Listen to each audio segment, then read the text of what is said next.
Hi, അസ്സലാമു അലൈക്കും. ഞാൻ ഇന്ന് ഉണ്ടാക്കാൻ പോണത് വളരെ സോഫ്റ്റായിട്ടുള്ള വെള്ളപ്പാണ് കേട്ടോ. അതിനായിട്ട് തലേ ദിവസം രണ്ട് കപ്പ് പച്ചരി വെള്ളത്തിൽ കുതിർത്തിട്ട് വെക്കണം. ഒരു 6 മണിക്കൂർ കുതിർത്ത് വെച്ചാൽ മതി. 6 മണിക്കൂർ കുതിർത്ത് വെച്ചതിന് ശേഷം നമുക്കത് അരച്ചെടുക്കാം. അരച്ചെടുക്കുന്നതിനൊപ്പം തന്നെ ഒരു ടീസ്പൂൺ ഈസ്റ്റ് ഒരു 1/4 ഗ്ലാസ് വെള്ളത്തിൽ ഇട്ട് വെക്കണം. എന്നിട്ട് ഈ അരി നന്നായി അരച്ചെടുക്കണം. നന്നായി തരി ഇല്ലാണ്ട് അരക്കണം കേട്ടോ. അതിൽ തീരെ തരി ഉണ്ടാവാൻ പാടില്ല. നല്ല സോഫ്റ്റായിട്ട് കിട്ടും.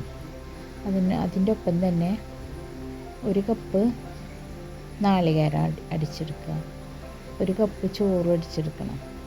എന്നിട്ട് ഈ കലക്കി വെച്ച ഈസ്റ്റും 1 ടേബിൾ സ്പൂൺ പഞ്ചസാരയും കൂടെ ഇതിലേക്ക് ചേർത്ത് കൈകൊണ്ട് നന്നായി അടിച്ചെടുക്കണം. കൈക്കൊണ്ട് വേണം കേട്ടോ നന്നായി അടിക്കാൻ. എന്നാലാണ് ആ വെള്ളപ്പത്തിന് നല്ല പുളിപ്പും നല്ല സോഫ്റ്റ്നെസ്സും കിട്ടുള്ളൂ. എന്നിട്ട് പിറ്റേ ദിവസം രാവിലെ ചട്ടി അടുപ്പത്ത് വെച്ചിട്ട് നന്നായി ഇളക്കിയിട്ട് ഓരോ കയ്യിൽ ഒഴിച്ചെടുത്തിട്ട് മെല്ലെ ചുറ്റിയെടുക്കുക. നല്ല സോഫ്റ്റായിരിക്കും കേട്ടോ. ഇത് ഉണ്ടാക്കണേക്കാളും മുന്നേ കുറച്ച് ഉപ്പും കൂടെ ചേർക്കണം.